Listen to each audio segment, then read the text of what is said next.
Today's eMoney tip of the week, we're going to continue our bear market conversation about making your accounts more aggressive. If you didn't see part one of this video, please go back, go on our website, pull up our eMoney tip of the week, number 63, and you can see the first part of this.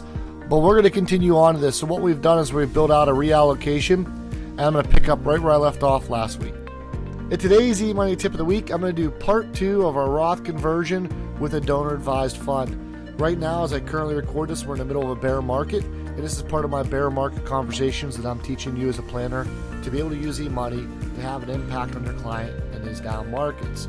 So what we did, and if you go back to the part one of this, you'll see me start to set up the change for a Roth conversion, and I started to show how to create the donor advised fund. And I was showing here, and where we left off is making its contributions. We're taking their title on transfer on death account, and we're going to move it into their donor advised fund. But why I did it this way, as you can see, there's nothing in here. So I'm going to come back. We're going to set this duration, by the way, of 1 year, because we're not going to have this on good. I'm going to hit save here.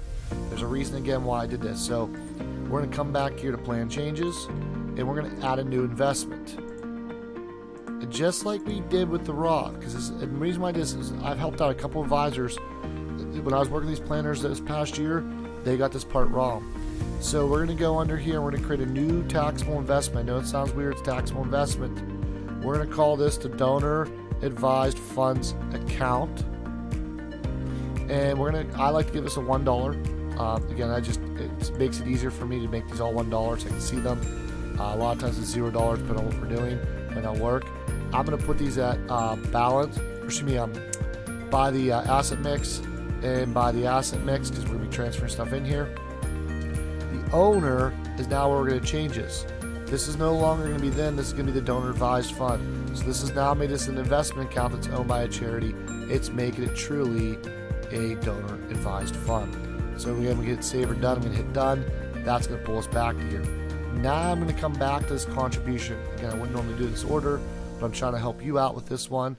So this is where we're going to come in here, and now instead of going to the core cash account, what are we going to do this? We're going to do this the donor advised accounts fund. So now that's pushing the account into there. I want to show you one other mistake that I've seen recently with other advisors do this. Instead of doing it this way, they're going to go to making a change, and they're going to go make a change to the taxable investment account. So they're going to come here to taxable, and I'm actually going to use a different account, so they have two different accounts here.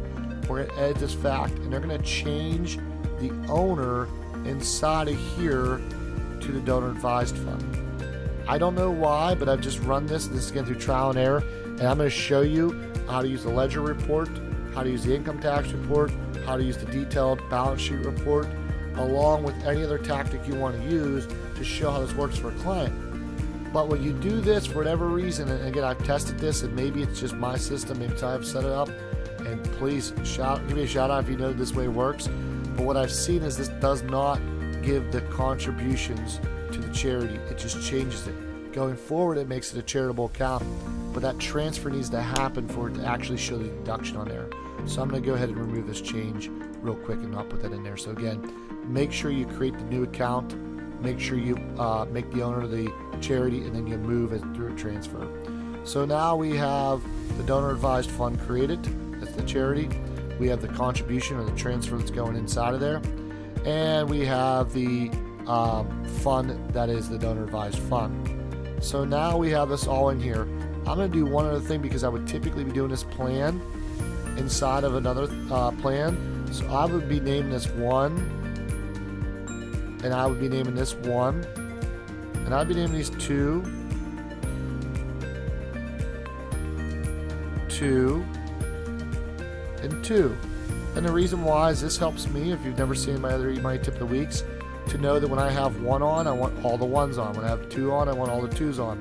So I can show the Roth happening, and I can show the donor advised fund happening at the same time. You can also, if you want to do this, you can do these inside of here. You can come to ledger, and one of the cool things is you can start to see how does this impact by turning these on, right? So you can go into here, turn these all off, and quickly see in here under tax events, what's the impact of these tax events.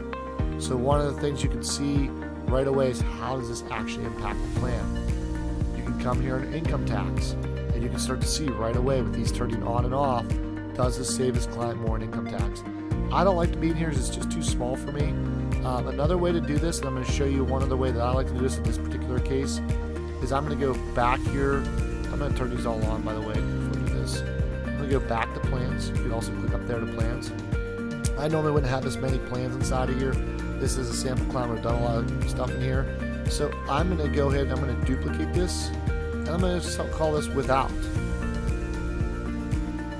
Instead of just putting without, I'm going to put it this way just so it sticks out when I'm looking at these. Alright, now I have that in there. Now I'm going to click under here. And I have two plans where I can quickly and easily see by turning these on and off what it affects the ledger and what it affects the income taxes. So again, now I'm going to turn these all off because this one is without the donor advised fund. So see how quickly I can see what these are. I would traditionally have these built out in alternatives with every other scenario, so I can turn these on and off with a lot of other features. I just want to show you to the point in this video. I also would typically talk to a client about this and how it affects their actual financial plan. I'm going to get in the weeds a little bit. You can see how to do that in every one of my other videos. I'm also going to put this back into present mode. I always like to be in present mode. Turn it off just to show you that one part. So what we're going to come in here, and I will tell you the reports to focus on are ledger, income tax, and detailed balance sheet report. So I have these ones. You can tell I use them a lot. Favorite, you can always go here to all reports and see them from a alphabetical standpoint of view. So let's start out with a ledger. And the ledger tells me what's going on. Maybe it's because I was an accounting major in college, it just makes sense to me. But I always want to check my work by going into here. So we can go to base facts, we can go down to Roth conversions with a donor advised fund, and you can start to compare the differences between the two of these. What I really want to bring your attention to is inside of the donor advised fund. So we have the joint account. Let's do the 401k because I found that one the fastest. You can see right here what happened. This was the Roth conversion. You can see the money going out. You can see right here, we can start to see the donor advised fund as well too. So let's go down to the donor advised funds account, and you can see beginning of year $1 in there. So that's a really awesome way to see these. I also want to show you under tax events, and I think this is really important. I love to use tax events under the ledger. You can start to see what's actually going on here in terms of the actual taxes that are happening in the account. And it's very easy to see this, right? We're getting the donor advised deductible contribution right here. But you can also get into this under income tax. You can slip down into here, but I'm just going to go back to all reports and go to income tax as a quick way to get to here. In which you can really start to go, and I'm just going to move this from base facts and move this over to our donor advised fund with a Roth conversion is, oops.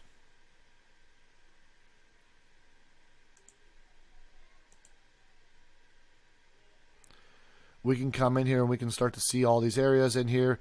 You can actually come into regular income tax, and you can start to go and see below line deduction. And you can actually see the charitable contributions inside of here, right? One of the things we can do is we can also go here and we can compare the two of these. Quick way to see the difference of the charitable deductions. See how this one here versus this one here, tax deductions here. And so if we go back to federal income taxes, you can see that impact of doing that donor advised fund. And again, you're saying, hey, I'm doing these charitable contributions over the next couple of years.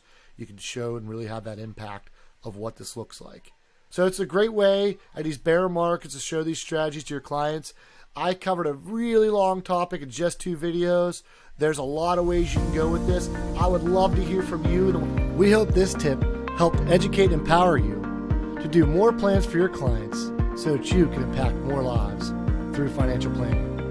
If you have some great tips we don't know about, we'd love to hear about them. If you have a better way of doing what we just showed you, we'd love to hear about that, because we are a noble profession, and together